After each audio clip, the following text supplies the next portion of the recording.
Act 1. Marketing on bones. The coronavirus, the Spanish flu, the Black Death. The names change, but the parasites running the feeding trough remain exactly the same. The playbook is always identical. Scare them to death, lock them in their holes, and then sell them the cure. Do you remember what fear smells like? In the year 1679, in Lyon, it smelled like burning tar, vinegar, and cheap lies. When a plague chokes a city, the fools die first, and the smart ones start counting the profits. I am Yngvar Geller, First-Class Investigator for the Holy Chancellery. I was sent here by the Grand Inquisitor himself with one single directive: audit the reports from Lyon. Cardinal De Rohan was flooding Paris with letters claiming his cathedral had birthed a miracle. While the rest of France was drowning in infected blood, the St. Lazarus district reported a mortality rate of exactly 0. Clean, perfect survival statistics. I rode into the city through the southern gates. Slaked lime crunched beneath my boots. Corpses wrapped in burlap rotted in the streets. But in the city center, right outside the cathedral, it looked like a carnival. People were crushing each other in lines, trading their last silver, wedding rings, and land deeds. For what? For cloudy glass vials containing the water of St. Lazarus. The cardinal declared this liquid a total immunity, a holy shield against the pestilence. We all know that desperate urge, don't we? To buy one magic pill, walk through the right door, and believe you are the chosen one. Posters on the cathedral walls screamed of wonders. Official ledgers claimed absolute victory. I watched that crowd, and my fists clenched. Inside the cathedral, a bloated monk was pouring river water out of filthy wooden barrels. A single sip cost a craftsman's monthly income. The most lucrative racket in human history is selling hope during a catastrophe. When a man is terrified of dying, his brain completely shuts down. He will believe any fat bastard preaching from a pulpit. Act 2. Cooking the books. But every perfect statistic has a body count. Numbers on a page don't smell. Corpses do. I've been in law enforcement far too long to believe anything people say, let alone the ledgers of the church. Perhaps that is why I am the Chancellery's first investigator. I only trust cold, hard facts and my autopsy knife. The first order of business was to test this wholly bureaucratic lie. I took the parish registries of the St. Lazarus district and checked them against reality. According to the cardinal's paperwork, it was paradise. But when you walk inside the actual houses, reality hits you in the face with the stench of rotting flesh. Half the addresses in those reports were completely empty.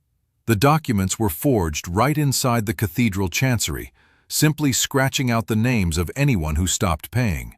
And to keep the scam from leaking, the system was physically cleansed. The answer to where all those missing people went came at 3 o'clock in the morning, while I was staking out the rear gates of the cathedral. The silence was broken by the screech of heavy wooden wheels, ordinary cargo wagons, completely unmarked. The cardinal's men, wearing black cloaks, silently dragged bodies out of the houses. And it wasn't just corpses. They piled in living, wheezing people who simply ran out of gold for their next dose of miracle water. They drove them past the city limits and dumped them into mass graves, far away from prying eyes. The Lyon plague taught the elites the golden rule of crisis management. If reality ruins your beautiful success story, just bury reality in the dirt. No body, no ruined metrics.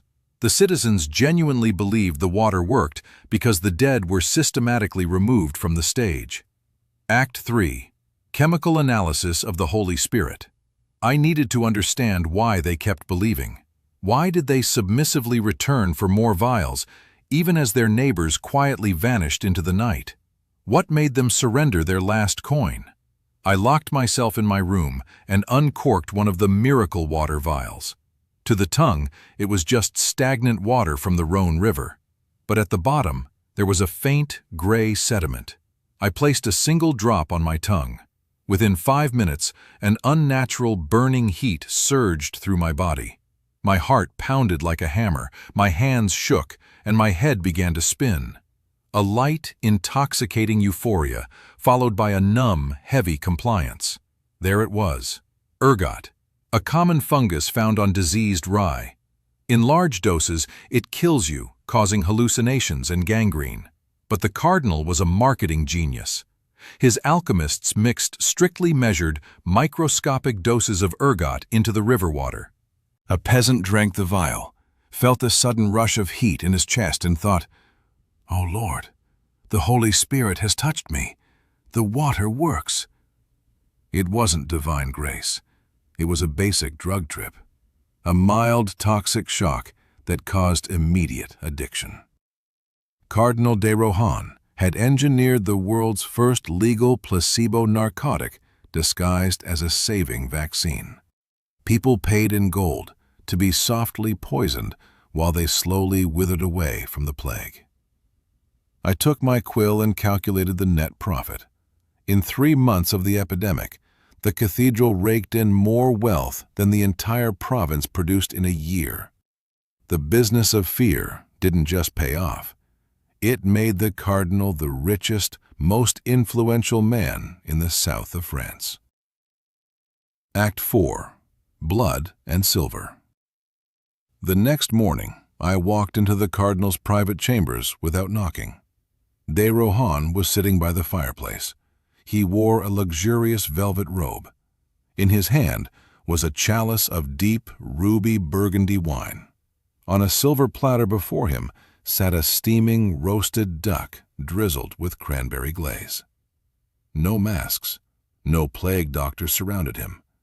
He knew perfectly well that the plague doesn't care about holiness. It spreads through the filth his flock wallows in. I slammed my report on forgery and a handful of gray ergot onto his silk carpet. I expected him to panic, to beg for mercy, or to call the guards. Instead, the old man just chuckled softly, slicing a piece of juicy meat. His gaze was icy and entirely sober. "Yngvar, my boy," he said, wiping his greasy lips with a fine linen napkin. "Do you truly think you've uncovered a secret? I know every single pound of ergot entering my warehouses. How do you think His Majesty's army on the northern border is funded? Through taxes? Taxes died with the taxpayers.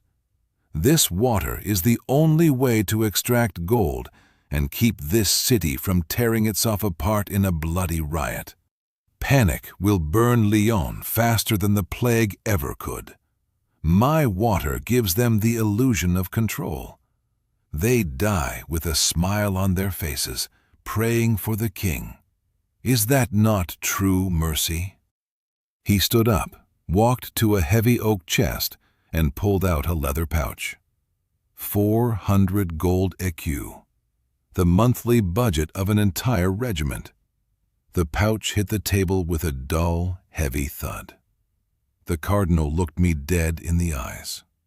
"Write in your report that you tested the water. Write that you found traces of divine providence. Save the country from chaos, Yngvar.